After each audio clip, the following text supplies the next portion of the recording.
Bonsoir Marine Le Pen. Bonsoir. On a intitulé cette émission, ou sous-titré cette émission, Marine Le Pen, 100% politique. Tout simplement parce que la politique a accompagné votre vie pratiquement dès le premier jour. D'ailleurs, vous l'avez écrit dans un livre. Vous êtes pratiquement tombé dedans avec les activités de votre père qui en parlait constamment à la maison. Et puis, il était déjà bien connu. Je voudrais vous faire entendre quelque chose qui va vous ramener un petit peu en arrière. C'était un soir de 2002. Des militants.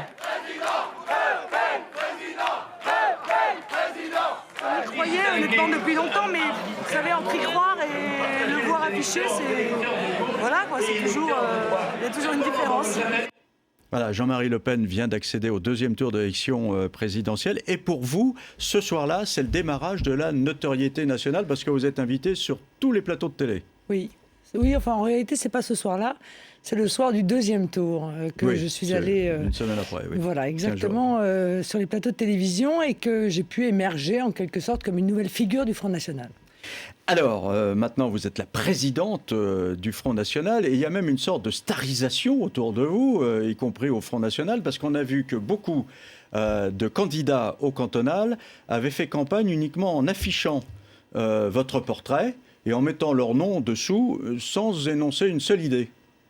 Ah bon? Vous avez vu ça? Ou parce que vous croyez qu'on affiche des idées sur une affiche? Rarement, quand même, en règle générale. Non, mais après, voilà, ils sont contentés de dire votez pour moi parce que je suis avec Marine. Non, je ne crois pas. Ils avaient une profession de foi chacun. Nous avions un programme pour ces cantonales et un certain nombre ont mis mon visage parce qu'ils n'avaient pas les moyens de mettre le leur, parce que ça coûte cher de personnaliser une affiche. Et comme nos candidats à nous, ils payent leur campagne à la différence d'autres et que nous sommes, c'est vrai, nous l'admettons, un parti pauvre, eh bien, nous avons décidé pour eux de nationaliser la campagne. Mais de toute façon, la campagne des cantonales se devait d'être nationalisée. Et ceux qui voulaient en faire un enjeu purement local étaient ceux qui, évidemment, n'avaient pas envie de parler de leurs résultats au niveau national, ce que l'on peut comprendre compte tenu du fait que ces résultats sont assez mauvais. Alors, après ces cantonales, vous visez carrément le pouvoir, vous ne vous en cachez pas et vous dites « je veux créer un pôle de rassemblement autour du Front National », mais par quelle méthode et avec qui ?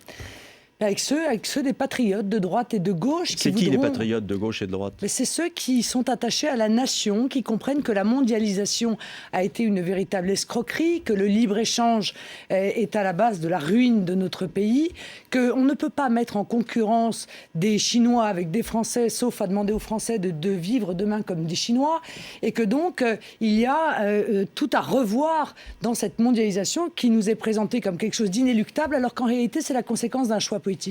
Je crois que cette ligne de fracture entre ceux qui croient encore à la nation, à un État stratège, à un État fort, un État régulateur, et ceux qui sont pour la loi de la jungle, ils traversent tant l'UMP, cette fracture que le Parti socialiste. On s'en rend compte aujourd'hui pour l'UMP, on s'en rendra compte probablement pendant la compétition interne, pendant les primaires du Parti socialiste. Est-ce que vous imaginez pouvoir attirer à vous des cadres de l'UMP, par exemple ? Mais pas seulement des cadres de l'UMP. Non, mais aussi des cadres de l'UMP. Aussi, sûrement des cadres de l'UMP, oui. Des gens qui disent d'ailleurs sur le terrain exactement l'inverse de ce que font... Du groupe de la droite populaire, leurs par exemple dirigeants. Pas obligatoirement. Moi, ce qui m'importe, encore une fois, ça n'est pas tant ce qu'ils disent sur l'immigration, parce que souvent, ce sont des propos qui sont tenus pour des raisons électoralistes. Ce qui m'intéresse, c'est quelle est leur position, justement, sur la mondialisation. Quelle est leur position sur le libre-échange, quelle est leur position sur le rôle que doit avoir l'État. Est-ce qu'on doit continuer dans la privatisation à tout crin ou est-ce qu'on doit revenir à un État stratège? Bon, s'ils sont sur notre ligne, sur ces domaines-là, parce qu'ils sont patriotes, ils pourront effectivement trouver leur place. Si c'est uniquement faire de l'esbrouf et tenir des propos électoralistes sur l'immigration, évidemment, ça ne suffira pas. Il y a une rumeur qui court selon laquelle vous envisagez, ou plusieurs de vos conseillers vous proposent de changer le nom du parti Front National. Non, en réalité, si nous faisons un rassemblement et que le Front National est le pôle de rassemblement à vocation majoritaire, ce rassemblement, par définition, devra aller au-delà du Front National. Donc il devra porter, si je puis me permettre, un autre nom qui puisse inclure en même temps le Front National, qui serait le pôle premier, en quelque sorte, et en même temps tous ceux qui voudraient nous rejoindre. Ce serait pour la présidentielle ? ce serait pour les législatives. Pour la présidentielle, il n'y a pas besoin, puisqu'on n'est pas le candidat d'un parti, hein, nous sommes sous la 5e. Donc on est le candidat soutenu par un ou d'ailleurs plusieurs partis.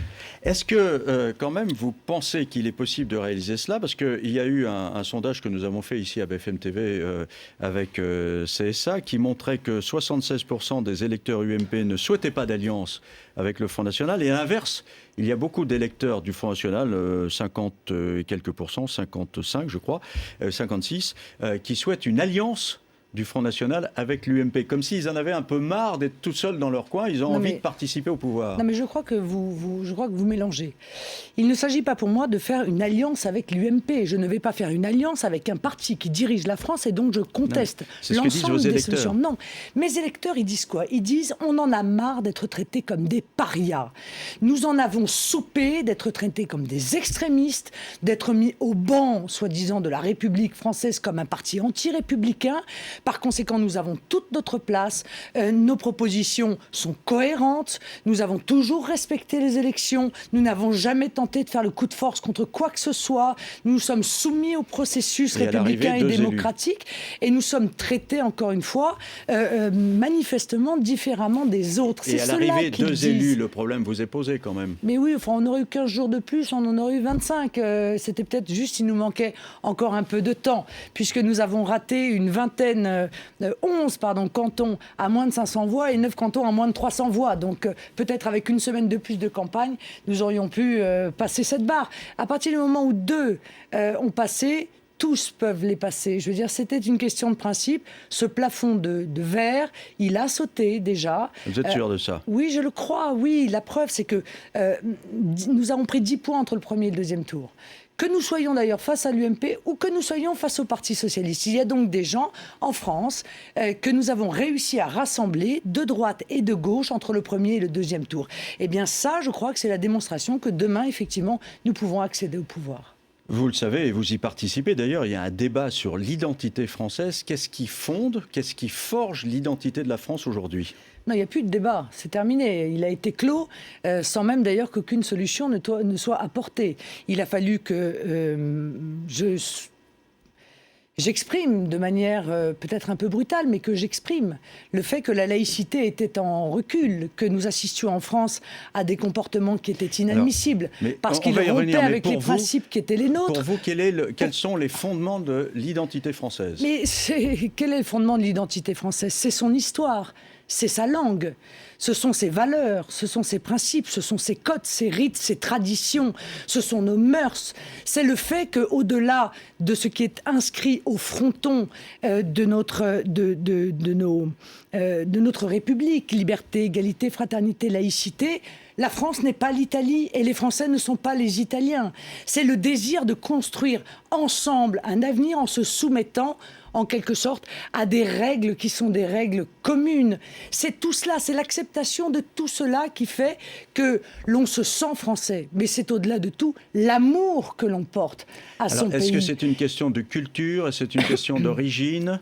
Non, c'est une question de religion? C'est une question de culture, incontestablement, bien sûr. Et ça n'est pas une question d'origine. Il y a, encore une fois, des tas de Français qui sont d'origine étrangère et qui se sont soumis avec bonheur, souvent, il faut le dire, à la culture française. Y compris des musulmans? Mais y compris des musulmans, bien sûr, vous me dites ça à moi. Non, mais je vous pose la question de savoir... Non, mais c'est pas ça, je vous rappelle quand même que le Front National était pour l'Algérie française. Par conséquent, il était donc pour accepter qu'un grand nombre de Français soient musulmans. Mais encore une fois, le tout, c'est de se fondre, de s'assimiler dans la culture française. Et un certain nombre aujourd'hui ne veulent pas s'assimiler à la culture française. Ils imposent, ils exigent le multiculturalisme. Est-ce que c'est un certain nombre ou est-ce que c'est la majorité pour vous? Je pense que c'est un certain nombre. C'est pas la majorité? Non, je ne crois pas que ce soit la majorité. Mais en l'occurrence, la majorité, elle est victime de ceux qui ne veulent pas s'assimiler en quelque sorte. Alors, la laïcité, vous avez dans votre discours à Tours cité Jean Jaurès et beaucoup parlé de la laïcité. Voilà ce que disait Jean Jaurès sur la laïcité. La démocratie, c'est l'égalité des droits. Or, il n'y a pas égalité des droits si l'attachement de tel ou tel citoyen à telle ou telle croyance, à telle ou telle religion, est pour lui une cause de privilège ou une cause de disgrâce. Est-ce que vous adhérez à cette phrase? Mais bien sûr, et je crois qu'aujourd'hui, à cause de la lâcheté, du renoncement de nos dirigeants, eh bien, un certain nombre en France ont un privilège, celui de violer la loi de 1905, Est-ce que quand même, où tous les autres la respectent. Alors, quand on parle de la laïcité, quand même, finalement, on finit toujours par parler de l'islam. Alors, on veut parler de quoi? De la laïcité, ou bien c'est un prétexte pour pouvoir parler de l'islam? Mais écoutez, moi je veux bien qu'on se cache derrière son petit doigt, hein. On peut le faire. Ça ne fera jamais que la énième fois en France qu'on se cache derrière son petit doigt. La réalité, c'est qu'aujourd'hui, les violations de la laïcité sont effectuées par un certain nombre de groupes politico-religieux musulmans qui cherchent à imposer des lois religieuses au détriment des lois de la République. C'est sur leur pression que cette loi de 1905 recule, s'affaisse. Il faut donc le dire en toute tranquillité. Y a-t-il besoin d'un débat pour cela? Non. Il n'y a pas de débat pour dire il faut appliquer la loi. Alors, il faut appliquer la loi. Moi, je veux bien qu'on en débatte, mais je ne crois pas. Si vous étiez élu président de la République, oui. Qu'est-ce que vous feriez par rapport au rite musulman? Mais je ferais appliquer la loi. C'est-à-dire? Mais c'est-à-dire que j'interdirais les prières dans la rue, j'interdirais les revendications religieuses d'interdits alimentaires dans les écoles, j'interdirais le financement public des mosquées, mais je ne vais pas les interdire, c'est interdit. Je ferai appliquer l'interdiction. Et j'inscrirais dans la Constitution, la République ne reconnaît aucune communauté. Parce que je crois qu'aujourd'hui, il y a des revendications communautaristes incessantes qui consistent à réclamer, encore une fois, des lois qui sont spécifiques à certains et qui ne s'appliquent pas à tous. Est-ce que vous accepteriez la construction de mosquées? Oui, bien sûr. Bien sûr, si elles sont financées par les fidèles, si elles ne sont pas financées par des États étrangers qui, sur leur propre territoire, refusent la construction de lieux de culte d'une autre religion que la religion d'État, c'est-à-dire que les fidèles financent leur lieu de culte. C'est la loi, encore une fois. Ça fait juste 106 ans qu'on vit sous cette loi de 1905 sans que ça ne pose de difficulté à personne. Et quelle appréciation portez-vous sur l'organisation par certains groupes, pas du Front National, par certains groupes de ce qu'ils appellent les apéritifs saucissons pinards, les soupes populaires uniquement avec du cochon? Et je pense que c'est une provocation au sens premier du terme. C'est-à-dire que l'objectif de ces manifestations est de provoquer une réaction. Ça n'a pas manqué d'ailleurs, puisque ces manifestations ont été immédiatement interdites par l'État. Ce qui veut donc dire qu'on n'a pas le droit d'organiser un apéro saucisson pinard dans tel ou tel quartier français, mais qu'on a le droit, en revanche, de prier tous les vendredis dans un certain nombre de rues en France. Donc vous êtes pour ces manifestations? C'est pas ce que je dis. Si j'étais pour ces manifestations, c'est moi qui les aurais organisées ou j'aurais appelé mes adhérents à s'y rendre. Ce que je veux dire, c'est que démonstration est faite par ceux qui ont organisé cela, qu'il y a en France 2 poids, 2 mesures, que la loi est appliquée pour un certain nombre, mais n'est pas appliquée pour d'autres. Je crois que c'est exactement ce qu'il voulait démontrer. Mais vous regrettez quand même qu'on stigmatise comme ça l'islam? Attendez, en quoi le fait de faire un apéritif saucisson pinard est une stigmatisation de l'islam? Attention, parce que là, on va loin. Ça veut dire que demain, boire de l'alcool dans un restaurant qui est majoritairement musulman sera considéré... Ils l'ont fait dans un but politique. Non, mais attention à ce qu'on dit aussi. C'est pas simplement le rassemblement de quelques copains qui vont boire un coup. Encore une fois, attention à ce que l'on dit, parce que si tout consiste à stigmatiser l'autre, eh bien, croyez-moi, Monsieur Mazerolle, on va se voir restreindre nos libertés individuelles vitesse grand V. Alors, on ne peut pas d'un côté dire, vous comprenez, porter le voile, etc., c'est la liberté individuelle des uns, et en même temps interdire la liberté individuelle des autres. C'est un problème, encore une fois, de respect de tous. Et moi, je remarque qu'il n'est pas possible aujourd'hui, dans un quartier à forte présence musulmane, d'organiser, par exemple, ce type de manifestation sans qu'il y ait probablement des incidents. Je trouve ça regrettable.